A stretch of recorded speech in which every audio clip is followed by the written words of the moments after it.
ఇప్పుడు బైబిల్ ఉన్న ప్రతి ఒక్కరూ మత్తయి సువార్త 5వ అధ్యాయాన్ని తెరిచి అలా ఉంచండి. ఈ కొండ మీద ప్రసంగం ఇది. ఎప్పుడు ఈయన కొండ మీద ప్రసంగం ప్రారంభించాడంటే 30 సంవత్సరాలు తల్లిదండ్రుల సమక్షంలో తిరిగి 30వ ఏట యోర్దాను నదీ తీరాలకు వచ్చి యోహాను చేత బాప్తిస్మం పొంది, బాప్తిస్మం పొందిన వెంటనే ఆయన పరిశుద్ధాత్మ పూర్ణుడై అరణ్యానికి ఆ పరిశుద్ధాత్ముడు కొనిపోయాడు. ఆత్మ చేత అరణ్యానికి ఆయనను కొనిపోగా 40 రోజులు ఉపవాస ప్రార్థన చేశాడు. ఆయన ఆత్మ చేత నింపబడిన ప్రభువు అరణ్యానికి ఆత్మ ద్వారానే కొనిపోబడ్డాడు. ఆత్మ అరణ్యానికి తీసుకొని వెళ్ళిపోయింది. ఎందుకు అంటే 40 రోజులు దివారాత్రులు ఉపవాసముతో ప్రార్థన చేయడానికి. ప్రార్థన అనంతరం ఆయన అపవాది శోధనలన్నీ గెలిచాడు. వాక్యముతోనే సరిచూస్తూ వాక్యానుసారమైన ప్రతి మాటను అపవాది ముందు పెట్టి అపవాదిని తోకమునిపించి తరిమి కొట్టాడు. స్తోత్రం. ఆ తరువాత ప్రభు వారు అనేక ప్రాంతాలలో దేవుని రాజ్య వ్యాప్తి కొరకు ప్రయాసపడుతూ ప్రజలందరూ తండోపతండాలుగా సమకూడుతా ఉన్నప్పుడు ఒక చోటుకు వెళ్ళాడు. కొండ మీద కూర్చుందామని. కొండ మీదకి వెళ్తే కొండ దగ్గర కూడా వేల కొలది మంది ప్రజలు వస్తా ఉన్నారు. సరే, ఒక రాయి, అక్కడ ఒక ఎత్తు రాయి మీద కూర్చొని వచ్చిన ప్రజలతో ఈ ధన్యతను ప్రారంభించాడు. ఆ మాట 5వ అధ్యాయం 1వ వచనంలో ఉంది. ఆయన ఆ జన సమూహాన్ని చూసి కొండ ఎక్కి కూర్చుండగా ఆయన శిష్యులు ఆయన యొద్దకు వచ్చి, అప్పుడు ఆయన నోరు తెరిచేలాగా, అంటే ఆల్రెడీ జన సమూహము గ్యాదర్ అవుతున్న రోజులవి. ఇంకా ఆల్రెడీ శిష్యులు కూడా ఆయనకు సమకూర్చబడిన టైం అది.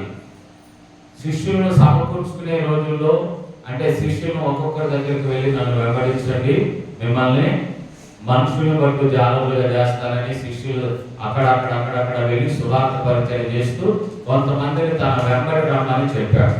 సుంకం వసూలు చేసే వారిని కూడా నన్ను వెంబడించండి అని చెప్పాడు. ఇంకా ధనవంతులు కూడా నన్ను వెంబడించండి అని చెప్పాడు. ఇట్లాగా ఆయన జాలరులు కూడా నన్ను వెంబడించండి అని చెప్తూ 10 మంది శిష్యుల్ని, ఆ తర్వాత 70 మంది శిష్యుల్ని చేస్తున్నాడు. ఇంకా అనేక మంది ప్రభు మాటలు వినడానికి వస్తా ఉంటే వీరందరినీ చూసి కొండ మీద కూర్చొని వారికి ధన్యతల బోధ ప్రారంభించాడు. ఏ బోధ? ధన్యతల బోధ. ఆ ధన్యతల బోధలో మొట్టమొదట కొండ మీద చెప్పిన ధన్యతలు 9 ధన్యతలు. ఎన్ని? దానికి ఏం పేరు పెట్టాం మనం? నవధన్యతలు అని పెట్టాం. ఇప్పుడు నవధన్యతల్లో ఒక్కొక్క ధన్యతను మనం జ్ఞాపకం చేసుకుంటూ వస్తున్నాం. మొదటి ధన్యత ఆత్మ విషయమై దీనులైన వారు ధన్యులు, పరలోక రాజ్యం వారిది. ఆత్మ విషయమై దీనులైన వారు ధన్యులు, పరలోక రాజ్యం. ఈ రోజు ధన్యతలో కూడా ఎవరైతే నీతి కొరకు హింసింపబడుతున్నారో వారు కూడా పరలోక రాజ్యానికి వారసులు. నీతి నిమిత్తం హింసింపబడేవారు ధన్యులు, పరలోక రాజ్యము. అంటే ఈ రోజు ధన్యత ఇంచుమించు 8వ ధన్యత. ఒకసారి 8 ధన్యతల మొదటి మాటలను చెప్పుకుంటూ వస్తా. మొదటి మాట ఆత్మ విషయమై. ఓకే. దుఃఖపడు వారు ధన్యులు, సాత్వికులు ధన్యులు, కనికరము గలవారు, కనికరము, నీతి నిమిత్తము, తర్వాత హృదయ శుద్ధి గలవారు, సమాధానపరచువారు. ఈరోజు 8వది నీతి నిమిత్తము హింసపడేవారు, హింసింపబడుతున్నవారు. బాగా ఈ మాటను అర్థం చేసుకున్నాం. అందరూ మరి మత్తయి సువార్త 5వ అధ్యాయము 10వ వచనం. మత్తయి సువార్త 5వ అధ్యాయం 10వ వచనం మరొకసారి దగ్గరగా. నీతి నిమిత్తము హింసింపబడువారు ధన్యులు, పరలోక రాజ్యము వారిది. దేని నిమిత్తం? నీతి నిమిత్తం. నీతిగా బ్రతకడానికి సిద్ధపడుతుంటే నీతిగా నిలబడతావా అని హింసిస్తా ఉన్నారు చుట్టూ ఉన్న ప్రజలు. నీతిగా ఉంటావా అంటే మాకు లేదా నీతి, నీ ఒక్కడవేనా నీతి? అందుకు ఒక ఉదాహరణ మనకు లోకంలో జరిగేది. ఒక వ్యాపారస్తుడు ఒక 500 రూపాయలు పెట్టి ఒక ఐటమ్ కొనుగోలు చేశాడు. ఒక వ్యాపారస్తుడు ఒక 500 రూపాయలు పెట్టి ఒక ఐటమ్ కొనుగోలు చేసి దాన్ని హోల్సేల్గా 500 తీసుకున్నాడు. హోల్సేల్ రేటు 500 తీసుకున్నాడు.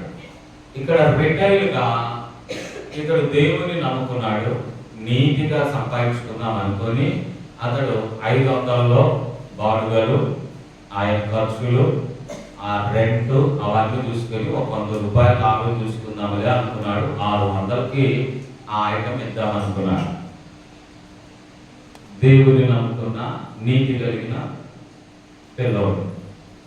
కానీ ఇదే వ్యాపారంలో ఉన్నటువంటి వారు 500కి అమ్మితే అతన్ని ఊరుకోరు, 600కి అమ్మితే ఊరుకోరు. ఎందుకంటే వారు దాదాపు 1000, 1100, 1200 అమ్ముతున్నారు. ఇతడు తక్కువ అమ్మితే ఊరుకుంటారా? వారికి ఒక కమిటీ ఉంటుంది, వారందరూ ఒకటే మాట. నేను ఒకరోజు విజయవాడ కూరగాయలు కట్టేసే కత్తి, అప్పుడు మాకు బ్యానర్లో అతికించేటప్పుడు కొంచెం సైడ్ కట్ చేయాలి, ఎక్కువగా ఉంటుంది కదా. సైడ్ కట్ చేయడానికి కూరగాయల కత్తిని అడిగాం. అప్పుడు బ్యానర్లు కట్టేటప్పుడు ఆ సైడ్ ఎక్కువగా ఉన్నాయి కదా, అవన్నీ తీసేయడానికి కత్తి అడిగాం. ఉంటుంది ఏదో ఒకటి మరి, కానీ మనకు దొరకలేదు, అక్కడే అందుబాటులో ఉంది కదా అని కత్తి అడిగాం. ఆ సెంటర్లో కత్తి అడిగితే ఒక అతను 50 రూపాయలు చెప్పాడు కత్తి. ఏది బ్యానర్లు ఇట్లా కట్ చేయడానికి. ఇది 50 రూపాయలు అయింది. ఎందుకు బాగా 10 రూపాయలకు వస్తుంది కదా అనుకొని సరే వీడి ఇతనితో మాట్లాడింది కానీ ఇంకో చాటుకి వెళ్ళి అడిగాం. అదే కత్తి 60 రూపాయలు చెప్పాడు అతను. ఏంటి ఆయన ఈయన మీద అనుకున్నాం. సరే వీళ్ళిద్దరు ఏమన్నా కమ్యూనికేషన్ ఉందా అని కాస్త ముందుకు వెళ్తే అతను 70 రూపాయలు చెప్పాడు. తిరిగి మళ్ళీ ఎక్కడికి వచ్చాం? ఇతని కాడిగా వచ్చాం. ఒక వ్యక్తి దగ్గరికి వచ్చిన వారిని మళ్ళా ఆ వ్యాపారస్తులు తిరిగి అతని దగ్గరికి పంపించేటట్టు చేస్తారు. వాళ్ళందరితో ఒకటే మాట, 50 రూపాయలు అంటే 50 రూపాయలు చచ్చినట్టుగా ఇవ్వాల్సిందే. అది మహా అయితే 10 రూపాయలు అయింది, 20 రూపాయలు అయింది. దాని మీద 10 రూపాయలు చూసుకుంటారు అనుకున్నాం 30 రూపాయలు. కానీ వాళ్ళందరిది ఒకటే మాట, తిరిగి అంత దూరం అయినా తిరిగి మళ్ళీ అక్కడికి వచ్చి కోరేటట్టుగా వారందరూ ఒకటే మాట మీద ఉంటారు. అది వాళ్ళందరూ కలిగి ఉన్నటువంటి ఆలోచన. కానీ నీతి కలిగి వ్యాపారం చేసుకుందామన్న ఇతను 500 వస్తువు 600 కలిపి అతన్ని ఆ వ్యాపారపు లావాదేవీల్లో ఆ ఏరియాలో అతని వ్యాపారం చేసుకోలేకపోగా అతని మీద దోషంలో హింసిస్తూ ఉంటారు, కొడతా ఉంటారు, తిడతా ఉంటారు, భయంకరంగా దుమ్మెత్తిపోస్తూ ఉంటారు, హింసింపబడతా ఉంటాడు. సరే వినండి, నీతిగా బ్రతకాలంటే ఏం తప్పో? హింసింపబడటం తప్పదు. అందుకే బైబిల్ అంటుంది, నీతి నిమిత్తము హింసింపబడేవారు ధన్యులవుతారు. హింసింపబడుతున్నావా? ధన్యుడవే. ఇందులో నీతి కొరకు హింసింపబడ్డ ధన్యులైన వారు ఎవరో 1-2 విషయాలు నేను మీతో పంచుకుంటాను. అందులో మొదటి మాట ఒకటి చదవండి.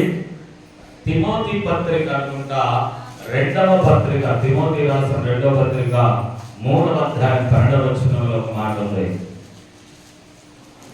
3వ అధ్యాయం 12వ వచనం, క్రీస్తు యేసునందు సద్భక్తితో, క్రీస్తు యేసులో మంచి భక్తి సద్భక్తితో బ్రతకాలి అని ఉద్దేశం కలిగిన వారందరూ హింసలు పొందుతారు.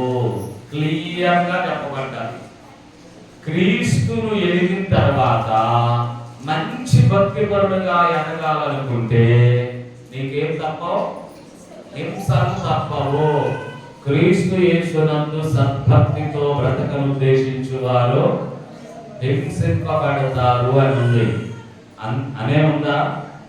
సద్భక్తితో బ్రతకకుండా ఏమైనా పర్వాలేదు, ఎలాగైనా బ్రతకొచ్చు, ప్రార్థనకి వెళ్దాం, ఎలాగైనా జీవిద్దాం, ఏం పర్వాలేదు, భక్తిలో అంత సద్భక్తి ఎక్కడ తెచ్చుకున్నా, ఆ భక్తిలో కొంత లూజు భక్తి, బలహీనమైన భక్తి, శక్తి లేని భక్తి, నిరుపయోగమైన భక్తి, ఇంకా చెప్పాలంటే ఇప్పటి కాలంలో ఉన్నట్టు నామకాంతపు భక్తి. ఈ భక్తి చేసేవాళ్ళు హింసలు పొందరు, హింసింపబడరు, వాళ్ళకి ఏ హింస రావు. ఎందుకంటే ఈ ఎక్కడ వేయాల్సిన నాటకం అక్కడ వాళ్ళు వేస్తారు. ఏ ఎండ కాబడుగు పట్టేస్తారు కనుక వాళ్ళకి బాధలు ఉండవు, వాళ్ళకి హింసలు రావు. వారు నందిరా ఇది అని పందిని చూపించన్నా వీరు నంది అంటారు. అది పంది అని తెలిసిన పంది అంటారు. ఎందుకని? ఇప్పుడు వాళ్ళకి అనుకూలంగా ఉండాలి, వాళ్ళకి అనుకూలంగా బోధ చేయాలి, వాళ్ళ దగ్గర మెహర్బాని పొందాలి, దీవించబడాలి, మేలు పొందాలి, వాళ్ళ దగ్గర లాభం పొందాలి. అందుకని వాళ్ళకి అనుకూలంగా చెప్పేస్తాడు. అట్లాంటి వాళ్ళకి ఏం హింసలు ఉంటాయి, ఏం బాధలు ఉంటాయి, ఏం కష్టాలు వస్తాయి? ఏ అంటే ఆ గొడుగు పెట్టే వారికి కష్టాలు రానే రాదు. తా అంటే తన్నా అనే వారికి ఏముంది? ఉండదా?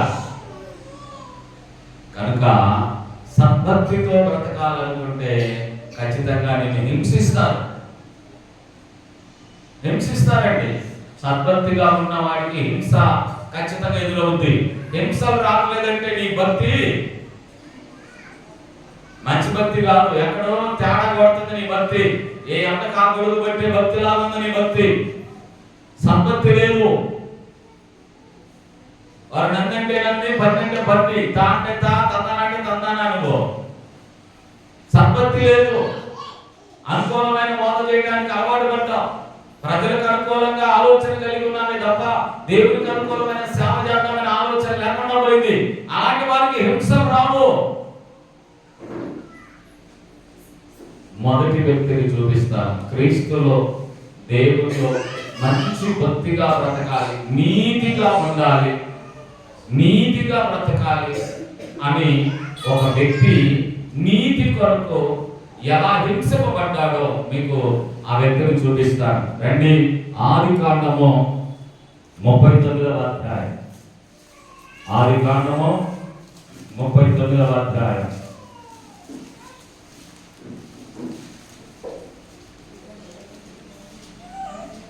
ఆదికాండము 39వ అధ్యాయము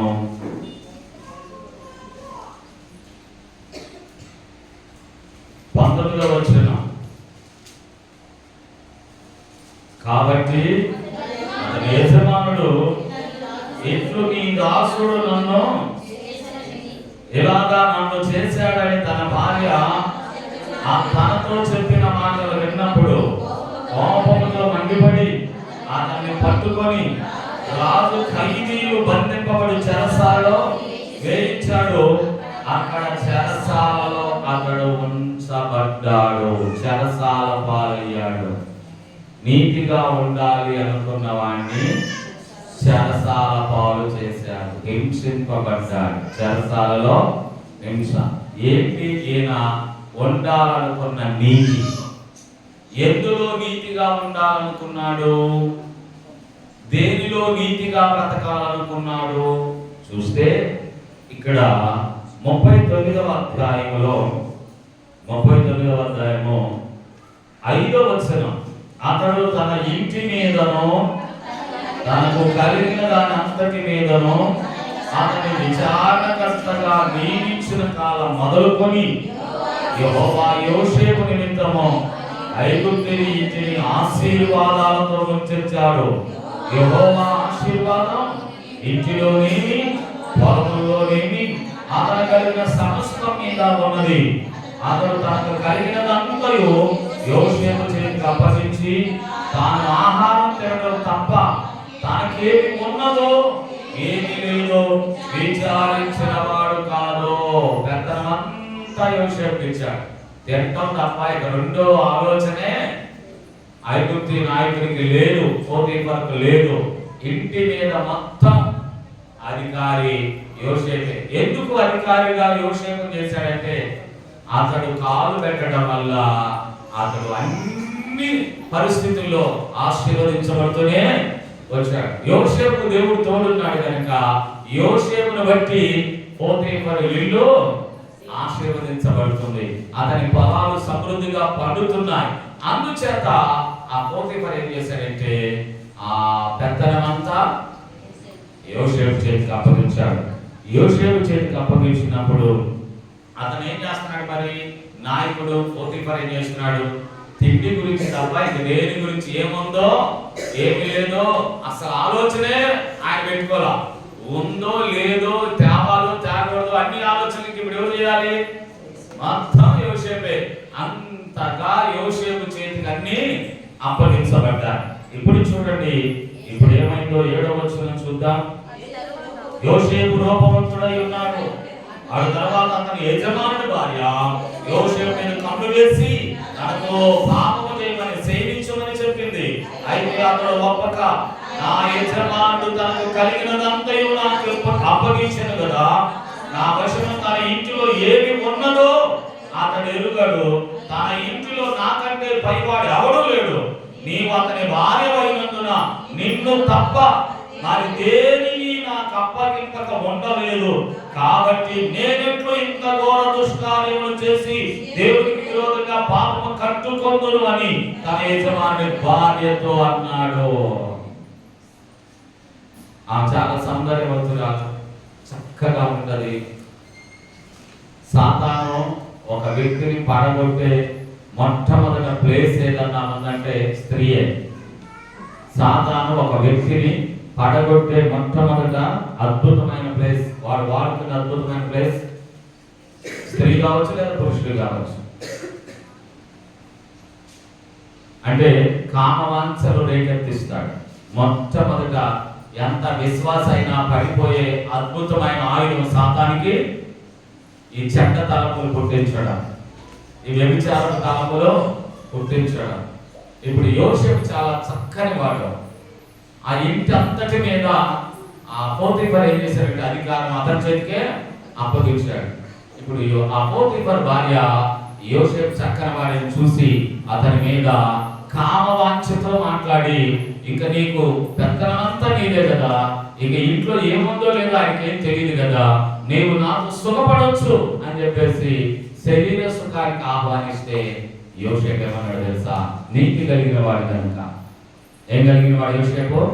నీతి కలిగిన వాడు కనుక ఆ సౌందర్యవంతురాలైన యజమానురాలు అంటాడు, అమ్మా నా యజమానుడు అన్నిటినీ నా చేతికి అప్పగించాడు, ఒక్క నిన్ను తప్ప. నిన్ను నా చేతికి అప్పగించలేదమ్మా. నువ్వు అతని భార్యవైనందున నేను దేవునికి విరోధంగా నీతో పాపము చేసిన వాడిని అవుతాను. ఈ దుష్కార్యం చేస్తే నేను నీతి కలిగిన వాడిని, నేను దుష్కార్యానికి లోబడేవాడిని కాదు, పాపపు కామవాంఛలకు తలవొగ్గిపోయేవాడిని కాదు. అవకాశం దొరికింది కదా, అన్ని పెత్తనాలు నాయే కదా అని చెప్పేసి దొరికిన అవకాశాలన్నీ వాడుకునేవాడిని కాదు. నీతిగా బ్రతుకుతున్నాను. నీతి కొరకు నేనున్నానమ్మా, నీతి నిమిత్తమే నేనున్నాను ఇంటిలో. నీతి మాలిన పని నేను చెయ్యనమ్మా అని అంటే అప్పుడు ఆవిడ ఏం చేసిందో చూడండి. 9వ వచనం, నీవు అతని భార్య అయినందున నిన్ను తప్ప వారి దేనిని నాకు అప్పగింపక ఉండలేదు. కాబట్టి నేనెంతో ఇంత ఘోరమైన దుష్కార్యం చేసి దేవునికి విరోధంగా పాపము కట్టుకుందని తన యజమాని భార్యను దినదినము ఆమె యోసేపుతో మాట్లాడుచూ ఉన్నది. కానీ అతడు ఆమెతో సేవించడానికైనా ఆమెతో ఉండడానికైనా ఆమె మాట వింటం లేదు, ఒప్పుకోవడం లేదు. ప్రతిరోజు ఈమె అతనితో మాట్లాడుతూనే ఉంది. ఇలానే మాట్లాడుతుంది వంకరగా. నీకేం తక్కువ, నాకేం తక్కువ, నా యజమాని అలాంటి వాడు, నువ్వు చాలా సౌందర్యవంతుడివి.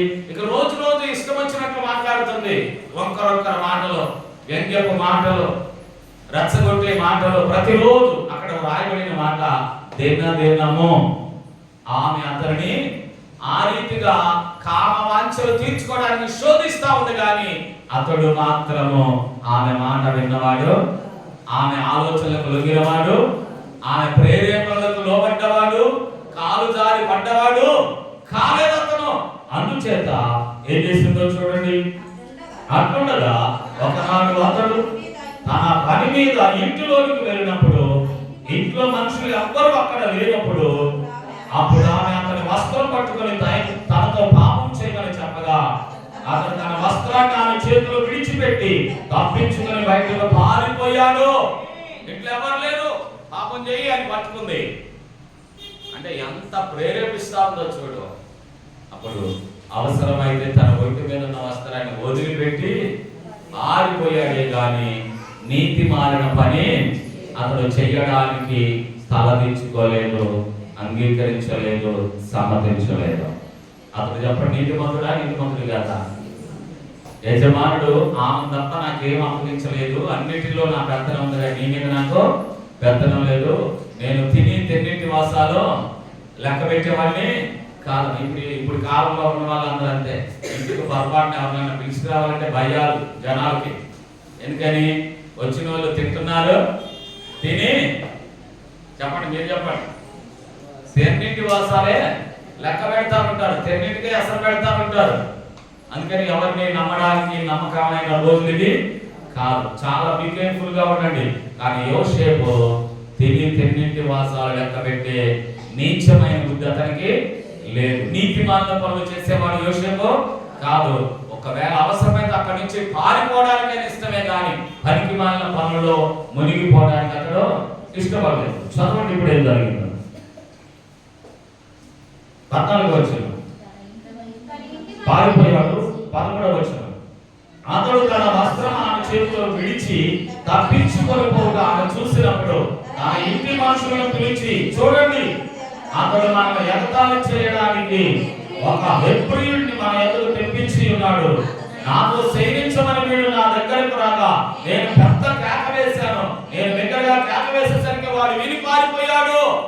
ఏం చెప్పిందో చూడండి. ఆడవాళ్ళు ఏం చెప్పినా అది గోళ్ళ ఉంటుంది. ఎట్లా కొడదు?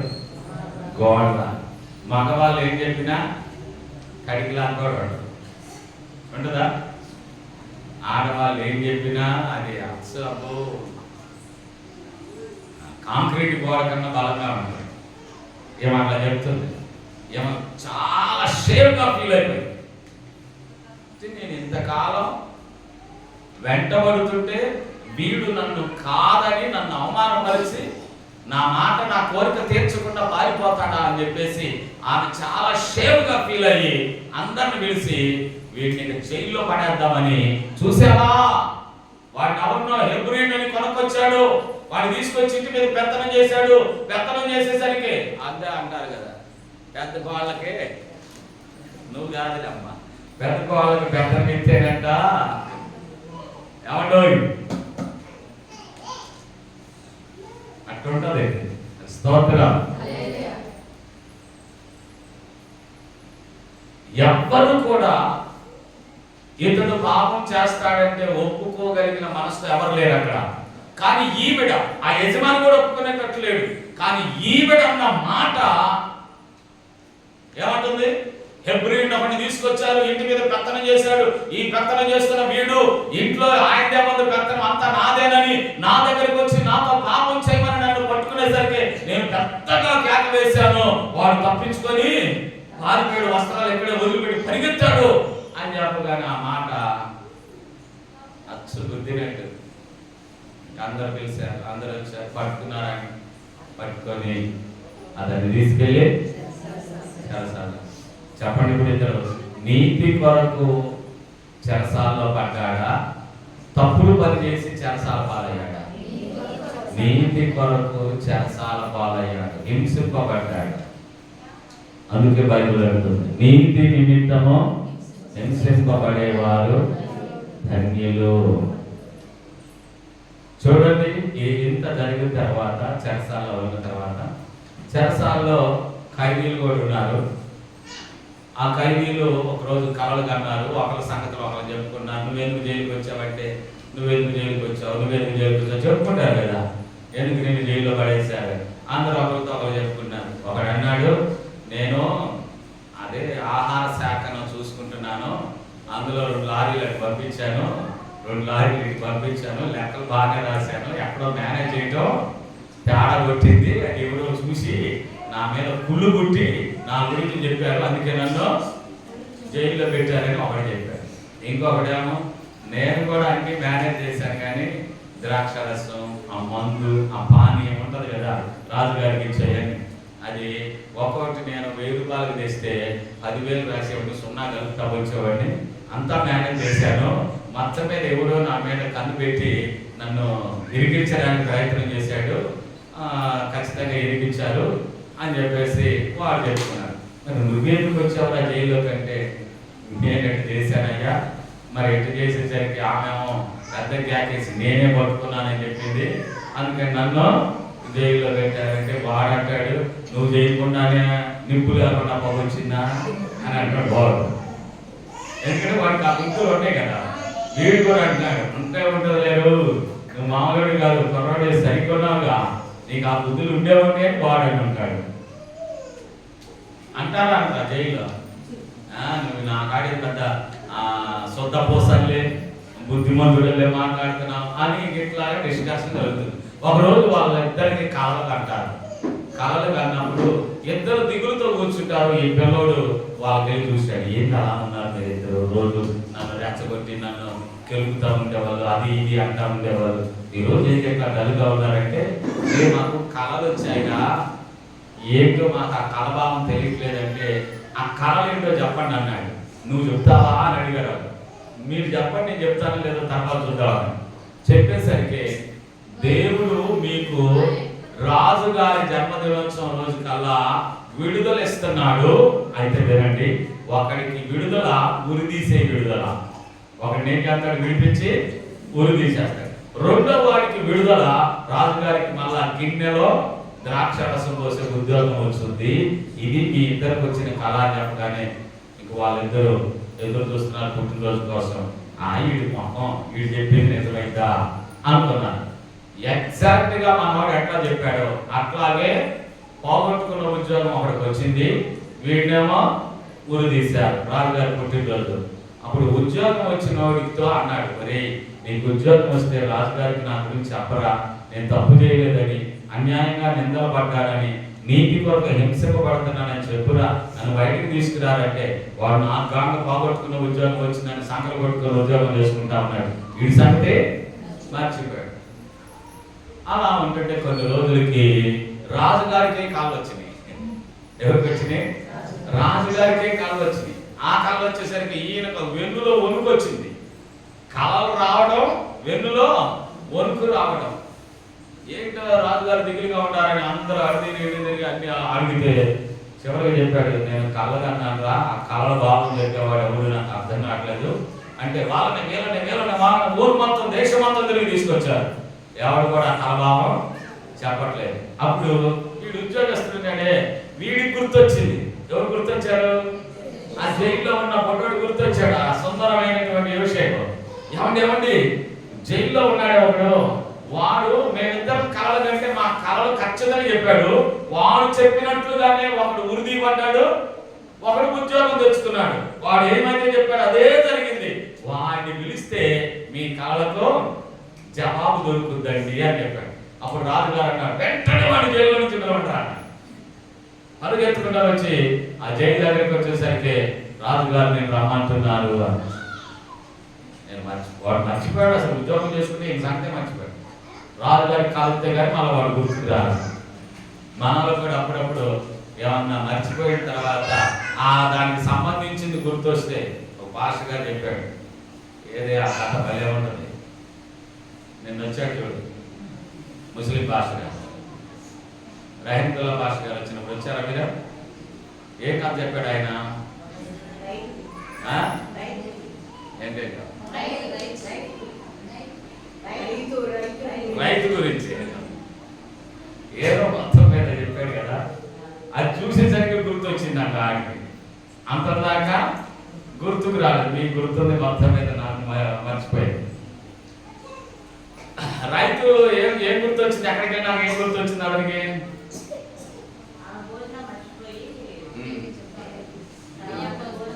ఓ రైట్, మీరు బాగా గుర్తు పెట్టుకున్నారు. అమ్మాయి భోజనం తీసుకురా అమ్మాయి అని చెప్పాడు కదా. భోజనం తీసుకురామ్మా అని అంటే ఇక మళ్ళా మాకి నేను ఇంటికి వచ్చి మళ్ళా అక్కడ తీసుకొని ఏం పొలం దొంతానికి పోతాను, నువ్వే తీసుకొని రామ్మా, శుభ్రంగా మధ్యాహ్నం అక్కడే భోజనం చేసి చెట్టు కింద నువ్వు కూర్చుని నేను అక్కడ దొరుకుతాను అన్నాడు కదా. ఈ అమ్మాయి టీవీ నిలబడి భోజనం సంగతి మర్చిపోయి టీవీ చూస్తా చూస్తా చూస్తా చూస్తా చూస్తా ఉండేసరికి 4 గంటలకి ఆ టీవీ సీరియల్లో పొలంలో అరకదున్నేవాడు కనపడ్డాడు. పొలంలో అరకదున్నతో ఒకడు సీరియల్లో కనపడేసరికి ఆ అరకం చూసేసరికి వీళ్ళ ఆయన అరకం గుర్తొచ్చింది. అప్పుడు ఊరు మా ఆయన అన్నం తెమ్మన్నాడు కదా అని చెప్పేసి ఏం చేసింది ఆయన, ఇప్పుడు ఎట్లా ఎట్లా ఎట్లా ఎట్లా అని కొడతాడు, తిడతాడు, నా సంగతి నాకు ఈ సాగు చేస్తాడు అనుకొని మంచి మాస్టర్ ప్లాన్ వేసింది. ఏం ప్లాన్ వేసింది? ఒక పాత్రలో బియ్యం, ఒక పాత్రలో కూరగాయలు, పాత్రలో ఏమేమో వేసుకొని ఉప్పు కారాలు వేసుకొని వచ్చింది. వచ్చేసరికి ఇక వాళ్ళ ఆయన పుసలాడుతూ ఉన్నాడు. పుసలాడుతూ ఉండేసరికి అసలు ఇంత మైండ్ తక్కువ దాన్ని ఏ తింటాడో తింటుంటాడు కదా. నిజంగా నీ తిట్లకు నా కాడ ఏ కారణం లేదు, అన్యాయంగా నన్ను తిడుతున్నావు, నేనే కనుక పతివ్రతనైతే నీకు తిండి లేకుండా నేను తెచ్చిన ఈ అన్నం మళ్ళా బియ్యమైపోతుంది అంట. నేను తెచ్చిన కూర మళ్ళా కూరగాయలుగా మారిపోతాయి, చూసుకో అన్నదంట. ఈ తిక్కదంటే మాట్లాడింది లేక అన్నం ప్లేట్ మీద తీసేసరికి ఏమన్నాయి అందులో? బియ్యం అన్నం. అంటే అన్నం వంటికి వచ్చిందా, బియ్యమే తీసుకొచ్చిందా? అట్లానే గుర్తొస్తుంది. మనకు కూడా అప్పుడప్పుడు అంతే కదా, అది ఏదైనా ఖాళీ ఉండదు ఇక్కడ, అది గుర్తొస్తుంది. ఇప్పుడు వీడికి కూడా అట్లానే పానదాయకుడు వీడి సంగతి, యోసేపు సంగతి మర్చిపోయి ఉద్యోగం చేసుకుంటా ఉన్నాడు. ఎప్పుడు గుర్తొచ్చింది యోసేపు సంగతి? రాజుగారికి కళ వచ్చి ఆ కళ కూడా ఎవరు చెప్పలేని స్థితి వచ్చినప్పుడు అప్పుడు గుర్తొచ్చాడు. సరే మంచిది, పిలిపించారు. ఆయన యోసేపును జైల్లో నుంచి పిలిపిస్తే రాజుగారికి వచ్చిన కళ ఏంటంటే, ఏటి ఒడ్డున 7 బలమైన ఆవులు గడ్డి మేస్తా ఉన్నాయంట. ఏటి ఒడ్డున బలమైన ఆవులు గడ్డి మేస్తా ఉన్నాయి. ఆ తర్వాత కాసేపు ఉన్నాక 7 ఆవులు మేస్తున్నాయి, బలమైన ఆవులు. మరి అదే ఏట్లో నుంచి ఒంటూపిరితో ఉన్న ఆవులు, సన్నటి ఆవులు 7 ఆవులు వచ్చి ఈ బలమైన ఆవుల్ని తినేసి, బలమైన ఆవులు తినేసి అంట ఈ బక్క చిక్కిన ఆవులు. ఆ బలమైన ఆవులు తిన్నా అవి ఇంకా బక్క చిక్కినట్టే ఉన్నాయంట, కానీ లావేమీ రాలేదు. ఈ బలమైన ఆవులు తినేసి ఏంటా అని ఏం అర్థం కాలేదంట రాజుగా. దీని భావం ఏం లేదు రాజా, యోసేపు చెప్తాను, ఏం లేదు రాజా. బలమైన 7 ఆవులంటే 7 సంవత్సరాలు పంటలు బాగా పండుతాయి మన దేశంలో. ఆ తర్వాత 7 బక్క చిక్కిన ఆవులు వచ్చినాయి అన్నాగా. ఆ తర్వాత వచ్చే 7 ఆవులు పంటలు పండని 7 సంవత్సరాలు, బాగా పండే సంవత్సరాలు 7. ఆ తర్వాత వచ్చే 7 సంవత్సరాలు పంటలు పండవు. ఈ బలమైనటువంటి ఆవులు 7 సంవత్సరాలు అంటే పంటలు పండే 7 సంవత్సరాలు పంటలను సమకూర్చుకుంటే, పంటలు పండని 7 సంవత్సరాలు మనం కూర్చొని ఏ కొరతలు లేకుండా, ఆహారం కొరతలు లేకుండా శుభ్రంగా బ్రతకొచ్చు. దేవుడు మీకు ముందు జరగబోయే చెప్పాడు రాజా, ఇదే దీని అర్థం అన్నాడు. అప్పుడు దాకా కుర్చీలో కాలు మీద కాలు వేసుకొని సింహాసనం మీద కూర్చున్నవాడు ఈ మాట వినగానే కాలు మీద నుంచి కాలు తీసి దిగ్గులు వేసి యోసేపు సెల్యూట్ కొట్టాడు. చెప్పలేదు నిజమా? ఇంతేనా దీని అర్థం? అవును, దేవుడు నీకు బయలుపరిచాడు రాజా, ఇందులో ఒక్కటి కూడా తేడా ఉండదో చూసుకొని అన్నాడు. అనగానే అప్పుడు మరి దీని అంతటికి నా వల్ల కాదు, కానీ 7 సంవత్సరాలు పంట పట్టే కాలం అంతా పంటను సమకూర్చే డ్యూటీ. ఆ తర్వాత 7 సంవత్సరాలు పంటలు పండినప్పుడు దాన్ని అంతా పంచి ప్రజలకు ఆహారం తక్కువగా చూసేటువంటి ఇది మొత్తం నీకు అప్పగిస్తున్నాను, నువ్వే ప్రధానమంత్రి మన దేశానికి అని చెప్పాడు. చెప్పలు కూడా జైల్లో ఉన్నవాడు ఎక్కడికి తెచ్చాడు? ప్రధానమంత్రిగా బొంగరం తొలగించి ఈ అందరూ యోసేపు ముందు నడుస్తున్న అందరూ సాగిలపడి నమస్కారం ఏంట్రా అన్నాడు. నీతి నిమిత్తము హింసింపబడ్డ యోసేపు ధన్యుడు, ఇప్పుడు ఆ లోక రాజ్యములో అతడే కర్ణుడు ప్రధానమంత్రి. హల్లెలూయా. నీతి నిమిత్తం హింసింపబడితే మన ధన్యత కాదా? నీతి మాలిన పని చేస్తే ప్రధానమంత్రి అయ్యేవాడా? పాలేరు అయ్యేవాడు. ఏమగాక ఒప్పుకుంది, నన్ను కాక ఆ జీవితంలో భాగస్వాములు కమ్మంది అని చెప్పేసి మనోడు కకృతిపడి కాలు జారి ఆ యజమానులతో పాపం చేసి ఉంటే ఎవడి కంట ఒకటి కంట పడక మానడు. రాజుగారికి ఈ రహస్యం చెప్పక మానరు. ఇద్దరు అబద్ధాలు చెప్పక మానరు. చెప్తారు అబద్ధాలు చెప్పరా? అబ్బే లేదండి, వాడు అటు చూశాడు ఈడటు చూశాడు, ఇద్దరు అబద్ధాలు చెప్పేసరికి తిరిగి ఉద్యోగం పోక మానదు. తిరిగి మళ్ళా పాలేరు డ్యూటీ రాక తప్పదా ఈ అబ్బాయికి? అవునా కాదా? అబద్ధం చెప్పక మానుతారా? ఇంకా బయటపడక మానుద్దా? అబద్ధాలు చెప్తారా చెప్పరా? పాపం చేసే ఇద్దరు నిజం చెబుతారా? మేము నిజమైనా తప్పు చేసామంటారా? అమ్మతోడు అయ్యతోడు ఆ తోడు ఈ తోడు దేవుడి తోడు నీ తోడు అని చెప్తానే ఉంటారు. ఖచ్చితంగా రాజుగారికి డౌట్ వచ్చింది, ఉన్న ఉద్యోగం ఓడబీగుతాడు. ఓడబీకి ఏం చేస్తాడు? మళ్ళా పాలేరు ఉద్యోగమే ఇస్తాడు. అలా కాకుండా నీతి కొరకు హింసలైన అనుభవించడానికి సిద్ధపడ్డాడు కనుక యోసేపు ధన్యుడయ్యాడు, ఆ దేశానికి ప్రధానమంత్రి అయ్యాడు. చప్పట్లతో నీతి కొరకు హింసలు వచ్చినా తట్టుకో. బైబిల్ అన్నది సద్భక్తితో బ్రతకాలనితోనే ఉద్దేశం ఉన్నవాడు ఎవడైనా హింస పాలవుతాడో, హింసింపబడతాడో, హింసలు అనుభవించడం తప్పదు అన్నాడు. హింసల తర్వాత ఖచ్చితంగా ఉన్నతమైన స్థాయి దేవుడు ఇస్తాడు. హింసింపబడితే ధన్యతే. మరలా రెండవ విషయం చెప్తాను, నీతి కొరకు హింసింపబడ్డ వారుగా రండి. దానియేలు గ్రంథంలో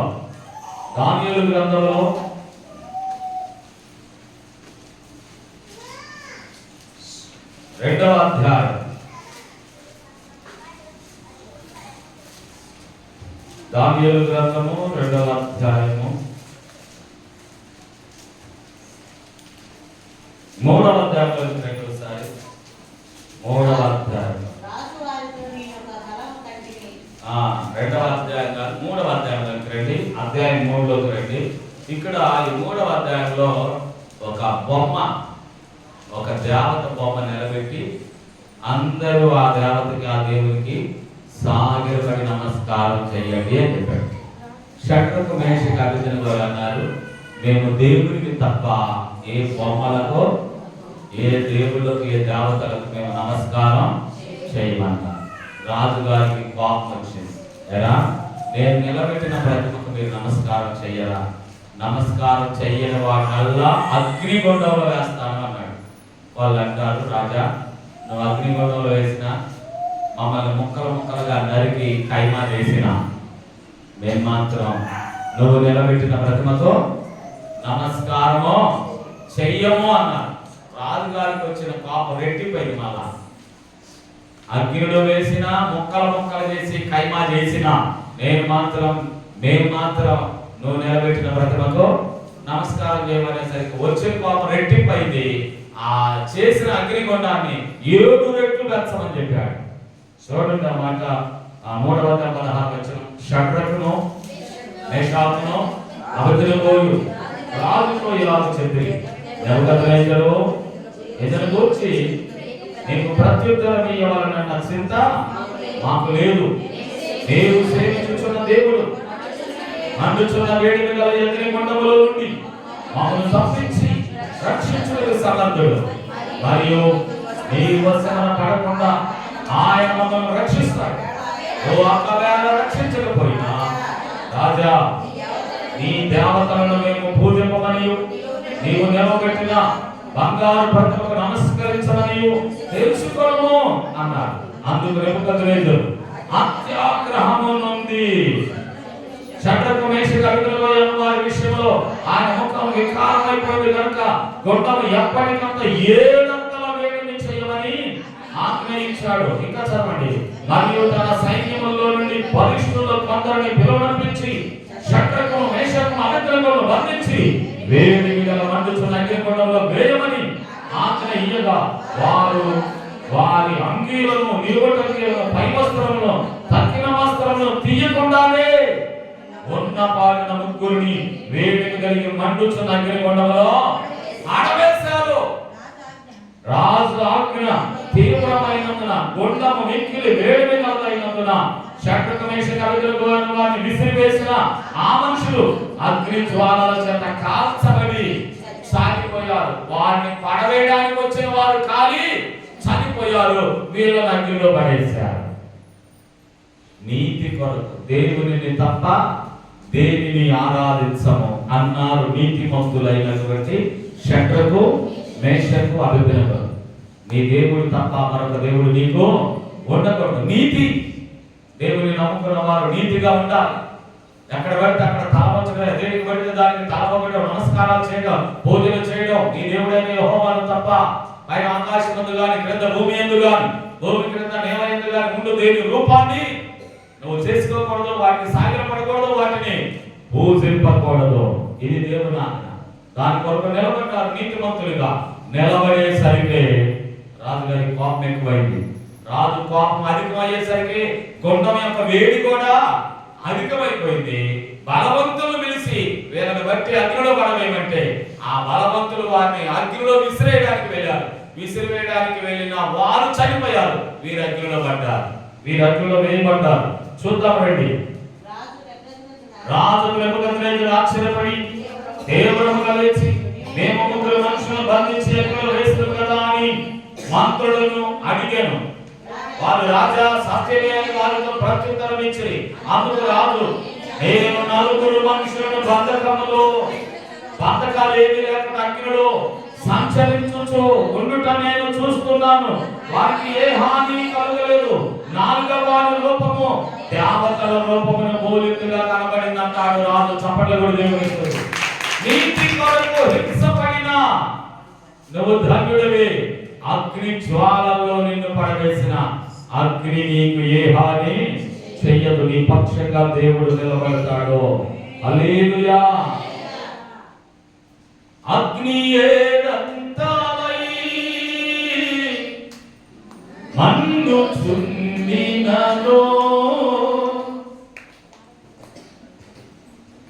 ఏమండి ఏంటంటారు? ఇక మాకంత అయితే ఏమైంది? కాలి పొడిదవుతారు. కానీ రాజుగారికి పాప వచ్చేసరికి దాన్ని ఎన్నంతలు చేశాడు? 7 అంతలు చేసి 7 అంతలు చేసిన వెయ్యడానికి వెళ్ళిన బలవంతులు కాలిపోయారు. కానీ వీళ్ళు మాత్రం అగ్ని వాసన కూడా అంటకుండా అగ్ని జ్వాలలు తాకలేవులే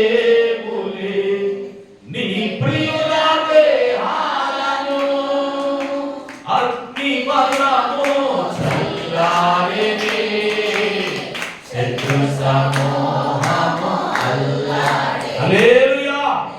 దేవుని పిల్లలకు ఏ హాని కలగలేదట. పైగా ముగ్గురునే కదా మనం వేసింది, 4 ఉన్నారేంటి అని రాజుగారు చూసి అడుగుతున్నాడు. 4వ వ్యక్తి దేవతలాగా ఉన్నాడే అన్నాడు. అంటే దేవుడు తన బిడ్డలకు ఏ హాని కలగకుండా తన దూతను పంపిస్తాడు. చెప్పగలరు. నీతిగా నిలబడితే దేవుని దూతలు నీకు తోడుంటారు.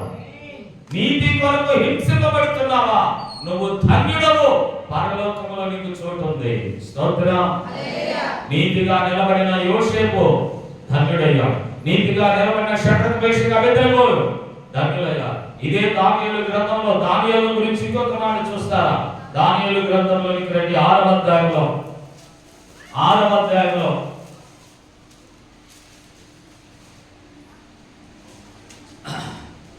రాజుగారికి తప్ప ఎవరికి ప్రార్థన చేయకూడదనే వార్త వచ్చింది. దానియేలు ఏమో దేవునికి తప్ప ఎవరికి ప్రార్థన చేయకూడదు. ఎప్పటిలాగా కిటికీ పై మేడ మీదకి వెళ్ళి కిటికీ తీసి యెరూషలేము దేవాలయం కనబడేటట్లుగా చూసుకొని ఆ కిటికీ దగ్గర కూర్చొని రోజుకు 3 సార్లు దేవుడికే ప్రార్థన చేస్తున్నాడు. ఈ సంగతి తెలుసుకున్న ఆ బబులోను రాజ్యంలో ఉన్నవారు, రాజా నీకు తప్ప ఎవరైనా ఎవరికైనా ప్రార్థన చేసినట్టు కనబడితే వాళ్ళని సింహాలకు ఆహారం చేద్దాం అని ఒక తాకీదు రాయించారు. దానియేలు ఇరికించాలి. దానియేలు ఎప్పుడులానే ఎన్ని ఆజ్ఞలు వచ్చినా దేవుడే చూసుకుంటాడు అనుకున్నాడు. యథాప్రకారంగా కిటికీ దగ్గరికి వెళ్ళి కిటికీ చేసి రోజుకు 3 సార్లు జీవం కలిగిన దేవునికి ప్రార్థన చేస్తూ ఉంటాడు. ఈ సంగతి రాజుగారు చెప్పారు. అప్పుడు దానియేలు బంధించి రాజు దగ్గరకు తీసుకొచ్చారు. తీసుకొచ్చినప్పుడు చూద్దాం రండి.